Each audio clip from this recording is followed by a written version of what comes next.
They were looking unto the right person. They were not looking unto human flesh to deliver them, but they were crying out unto the Lord. And as long as a people are standing right with God, regardless of what you think you're doing, regardless of how you think you're hurting them, regardless of what you think you're withholding from them, you ain't doing nothing but hurting yourself. I'm telling you this morning, hard as I can, you're not doing anything but hurting yourself. That's all you're doing. You're literally taking the gun and putting it in a suicidal position because you're just hurting yourself. That's what he was doing. He was hurting himself. He leaves from the presence of the Lord, not the people. He leaves from the presence of the Lord. Spiritual immaturity will cause you to shift from places you don't need to shift from. Y'all better hear what I'm saying to you this morning. Spiritual immaturity will cause you to shift from places you don't need to shift from. It will literally cause you to begin to move emotionally. This man was emotional. He did not like these people, so his emotions took precedent. You cannot allow your emotions to take precedent when it comes to the things of God. You may have to give a word to somebody that y'all don't even click together, but if you know that is the word of the Lord, it will behoove you to go and to do what the Lord has said for you to do. I'm trying to help y'all this morning to stop hurting yourselves because many people think that when they do certain things that it hurts another person. No, predominantly it hurts you. You are the one that it predominantly is going to work against. And so I'm saying again to those that have found themselves in positions you don't need to be in, that have found themselves and have made decisions, I'm going to shift, have found yourself that I'm going to do this like I want to do it. I need to tell you this morning, sweetheart, you're setting yourself up for failure. You're setting yourself up to be hurt. You're setting yourself up to be hurt. Okay, so let me finish going down with verse 3 before I get out of here. It says Jonah first thing he did was left the presence of the Lord and he went down to Joppa. Notice what the word says. He went down. He went down. Jonah went down. So immaturity will take you down.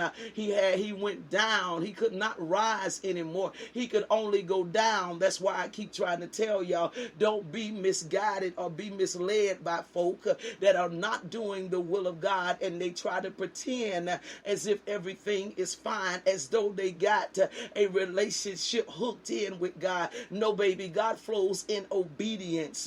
Hear what I'm saying to you is God flows in obedience. If you do not believe me, then go read Deuteronomy 28. Make sure you read the entirety and you will see where blessings take place, but you will also see where it says if you do not do such and such, that curses is going to take place.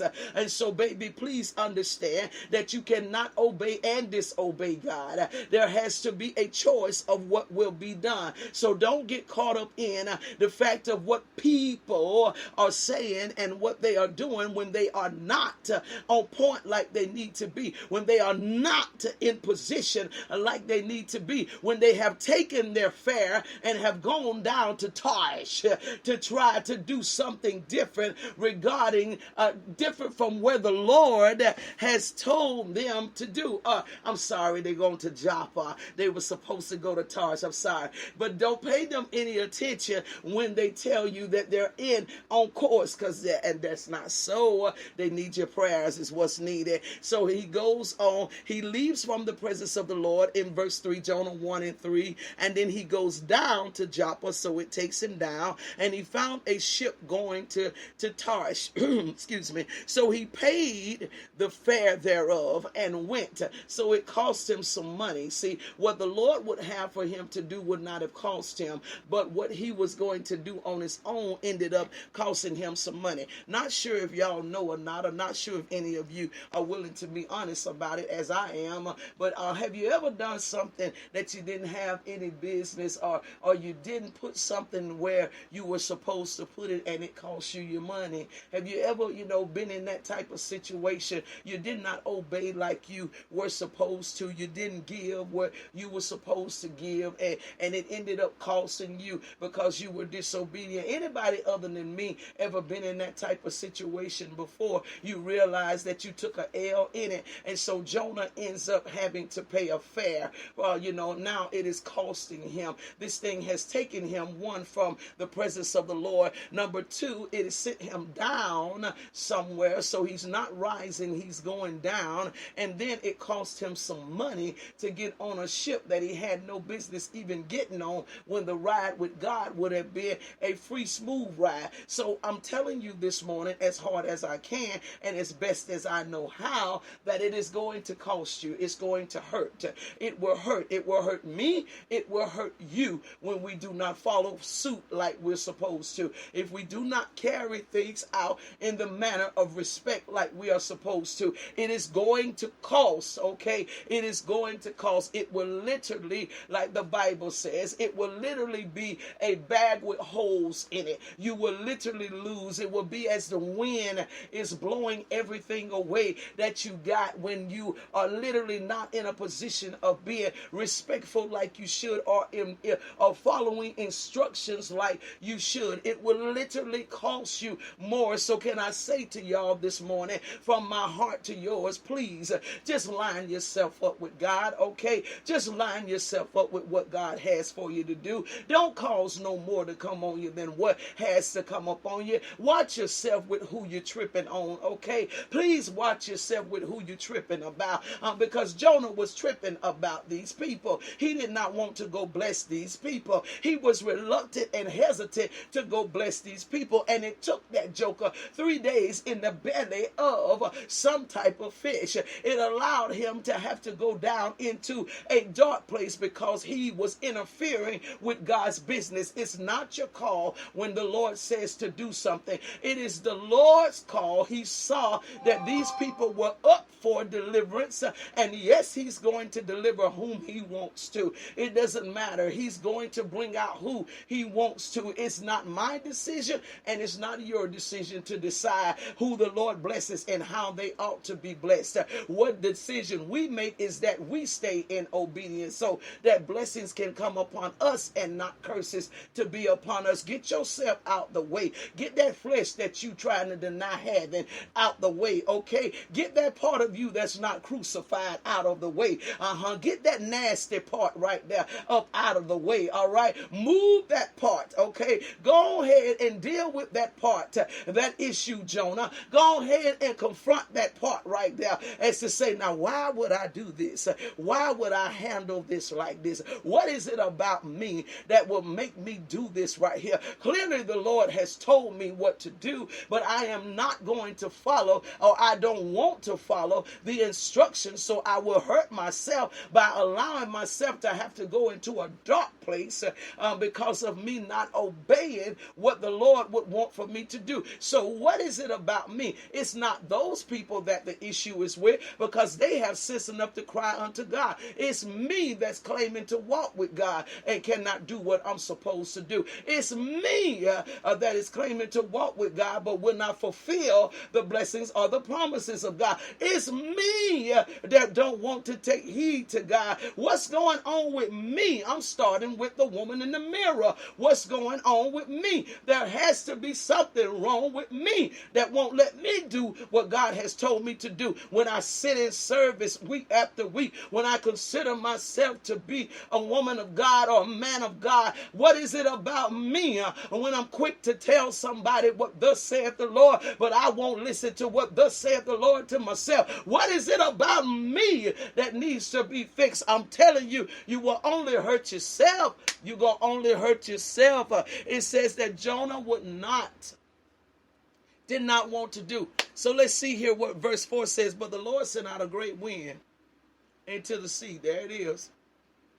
And there was a mighty tempest in the sea, so that the ship was like to be broken. The Lord The Lord said, I tell you what, when you belong to me and you choose to think you're going to go about your own business and do your own thing, I got something for you. I got something for you. I want to show you something. I got something for you. So the Lord calls the wind to begin to rise. I told you, you're only going to hurt yourself.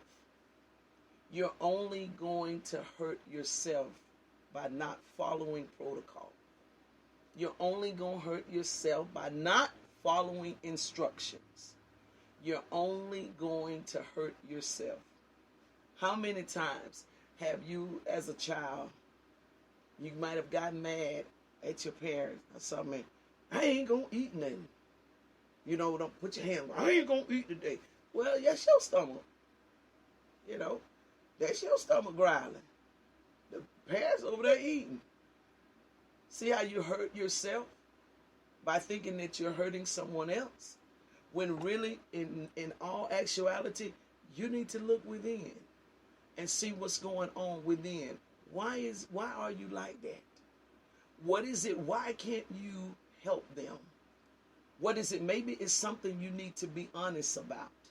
Maybe Jonah needed to have a conversation with them, or either someone among them.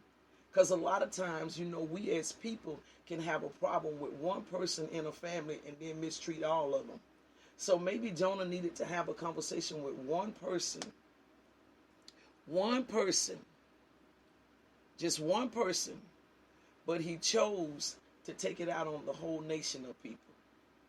Maybe there was something that needed to be talked about. Because whatever the issue, he had an issue some way. Somehow there was an issue about something. So maybe it was something that he needed to have conversation on. And because he hadn't had conversation about it, it was now working on the inside of him and literally causing devilment to come out of him. Y'all better hear what I'm trying to say to you this morning. That's why I literally do my best to address issues. When I'm not pleased with something, I do my best. Let me go ahead and say something about this, or whatever the case may be, and I give free course for people to do that with me as well. I give you free course. It's best to, because if not, you'll find yourself withholding. You'll find yourself withholding. You will find yourself withholding. Y'all better hear what I'm saying to you. You'll find yourself withholding if you do not handle it like it needs to be handled. If you don't talk about it, if you don't work through it or whatever, you will find yourself withholding. You know, that's the natural response of us whenever we have an issue with somebody or something. First thing we want to do, I ain't got nothing to say to them no more. I ain't talking to them no more. I ain't giving them nothing no more. You could be running with them and y'all could be running, fast together. Y'all hanging out all the time, doing all kind of stuff. Soon as an issue arises, I ain't going with them no more. I don't want to ride with them. I don't want to talk to them no more. You're looking at the phone. They call it. You don't want to answer the phone. That's the kind of stuff that takes place when there is an issue there. But if we as a people learn to talk through the issue, learn to deal with the issue, then we don't have to deal with that type stuff, because it's going to cause you to withhold. So say, for instance, you got something that would be a blessing to them where you're withholding now because you have this issue. So it is best to talk about things. It is best to get the truth about things. Don't ever assume concerning something. Always give a person the opportunity to express where they really are with something. Don't just assume and think that a person knows about something. Because maybe, let's just say hypothetically, that Jonah had an issue with one person in that nation. Just one person, but he considered all of the other people to be like that. And maybe they knew nothing about the issue that Jonah had, that Jonah and this particular person had. So they're in the dark, but they're getting mistreated because of an issue that someone else has. Watch yourselves, people. Please hear me. Watch yourselves. Let's grow up. Let's be mature about things. Don't just assume that somebody's involved in something. Don't just assume that somebody knows something. And people may not know nothing about none of that stuff that's going on. Don't just assume that and throw people off in a category, because it's going to cause you to withhold. And you and that person might have a great bond. You and that person may have a great relationship, but because of what's going on the outside, it can cause you to mess up. It's good to talk about things. Jonah may needed to have talked about that. He may have needed to have worked through that and walked through that. I am strongly teaching at Trim, teaching them to, hey, talk about it. I don't care how bad it hurts. Talk about it. Talk about it. Don't be afraid to stand up and tell your truth about it. Don't be afraid, because don't allow that to stay on the inside of you, and it only eats away at you, and you find yourself only hurting yourself. Talk about it. Now, what